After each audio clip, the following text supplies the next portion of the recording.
মারফত তারপরে জুনিয়র চিকিৎসক তারা যাচ্ছেন নবান্নের বৈঠকে, বেশ কিছু দাবি তারা রেখেছেন, লাইভ স্ট্রিমিং এবং ফ্রিজ জন্য।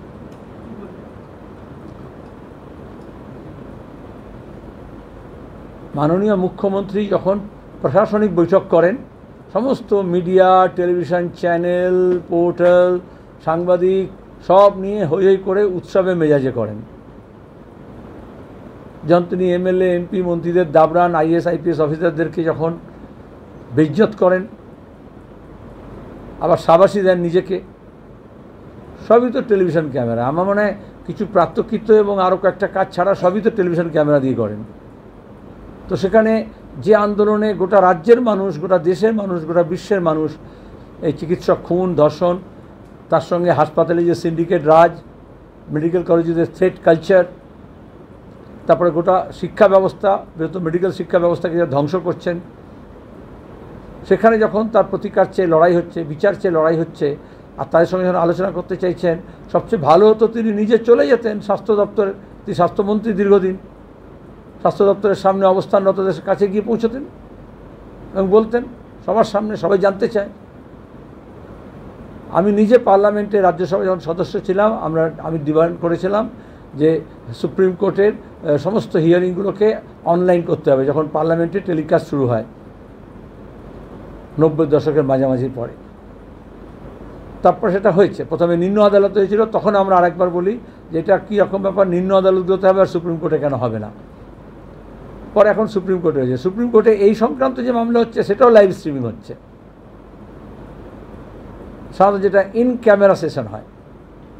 আর কোনো নেগোসিয়েশন, কোনো আলোচনা ইন ক্যামেরা হয় না।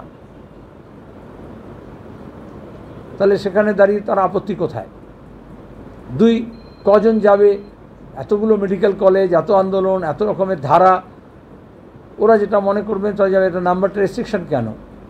উনি যখন মুখ্যমন্ত্রী, স্বাস্থ্যমন্ত্রী হয়েই বাঙ্গুর ইনস্টিটিউট অফ নিউরোলজিতে গিয়েছিলেন, তখন তো ডক্টর গড়াই তো এটাই বলেছিলেন যে এত লোককে নিয়ে কেন আপনি ঢুকছেন। তিনি কত লোককে নিয়ে ঢুকেছিলেন হাসপাতালে? উনি যখন ওটি করছিলেন, নিউরোলজিক্যাল অপারেশন করছিলেন, তাকে যেরকম বললেন সামন করলেন এবং ডেকে নিলেন, তারপর সাসপেন্ড করলেন, শুধু উনি বলেছিলেন অপারেশন করে তারপর যাব। তখন তার মনে ছিল না হাসপাতালে আইসিইউতে অনেক লোক নিয়ে ঢোকা যায় না, তো নবান্নতে তো গাদা গাদা লোক ঢুকতে পারে। ওই মেয়েটা মারা যাওয়ার পরে তো সেমিনার রুমে পুলিশ, তৃণমূল, গুন্ডা, বদমাইশ, চোর, জোচ্চোর, ডাক্তার সব একসঙ্গে হয়েছিল। সিনিয়র ডাক্তার, সব ডাক্তারের কথা বলছি না, সন্দীপ ঘোষের নেতৃত্বে। সেখানে তো কোনো নাম্বারের ব্যাপার ছিল না। আর আলোচনার সময় তিনি নাম্বার স্ট্রিক করছেন কেন? এই দুটো ব্যাপারেই জুনিয়র ডাক্তাররা যা বলেছে, তারা যেটা ভালো বুঝেছে তা করেছে, এবং ভালোই বোঝে, তারা আমাদের থেকে ভালো বোঝে।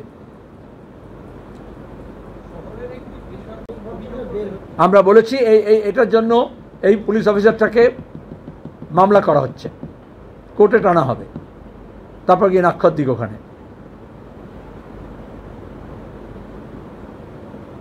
পরিষ্কার কথা, মোকদ্দমা করতে বলা হয়েছে। ওই অপেক্ষায় তো থাকছে সবাই। দেখছো না, যখন প্রশাসন কাকে বলে, প্রতিষ্ঠান কাকে বলে, সিবিআই, ইডি, কেন্দ্র সরকার, রাজ্য সরকার। আচ্ছা, মোহন ভাগবত যদি এখানে এসে বলে সরকার যা করবে তাকে সমর্থন করব, ব্ল্যাঙ্ক চেক, তাহলে কেন্দ্র সরকার চালায় কে? নামে সামনে বিজেপি, বিজেপির নেতাদেরকে ঠিক করে দেয়, মন্ত্রী প্রধানমন্ত্রীকে ঠিক করে দেয়, বিভিন্ন অ্যাপয়েন্টমেন্ট, সরকারি যত অ্যাপয়েন্টমেন্ট আছে তারা ঠিক করে দেখে। তারপর দেখলে না গণেশ পুজোর আড়ালে কেন উৎসবের কথা মমতা ব্যানার্জি বললেন?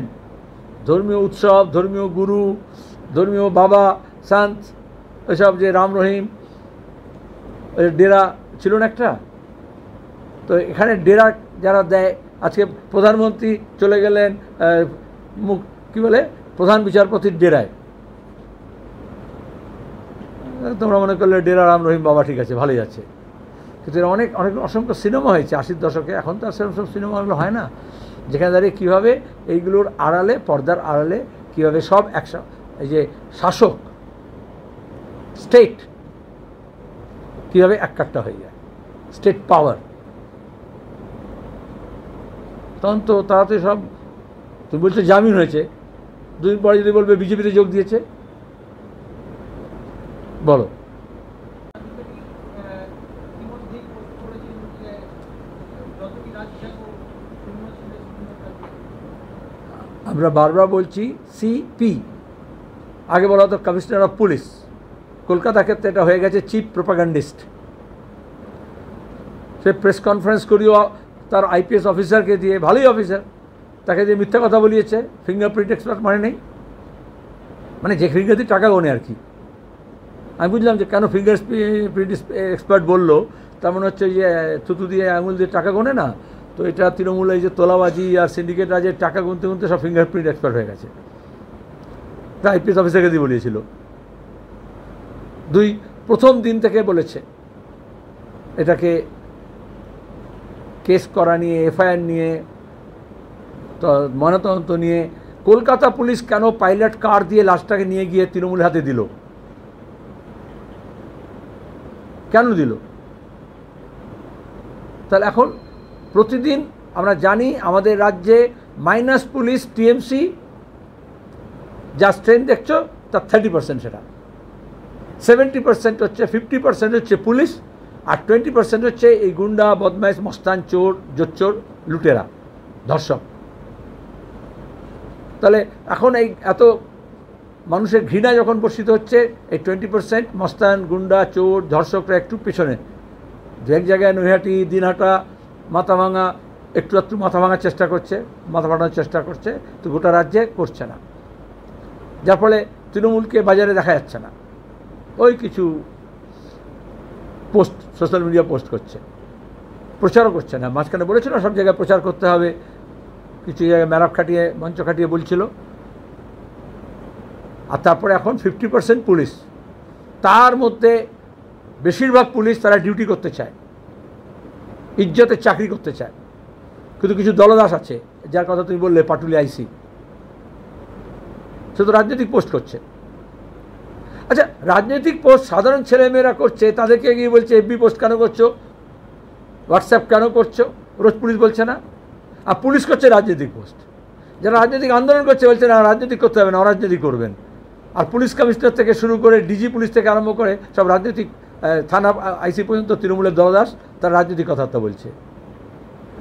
পুলিশ রিফর্ম দরকার, পুলিশকে আরও অ্যাকাউন্টেবল করা দরকার, পুলিশকে আরও জনমুখী, পাবলিক পুলিশ যে রিলেশনশিপ সেটাকে আরও ভালো করতে হবে। কিন্তু ওরা করেছে টিএমসি পুলিশ রিলেশনশিপ, সেটাকে ভাঙতে হবে।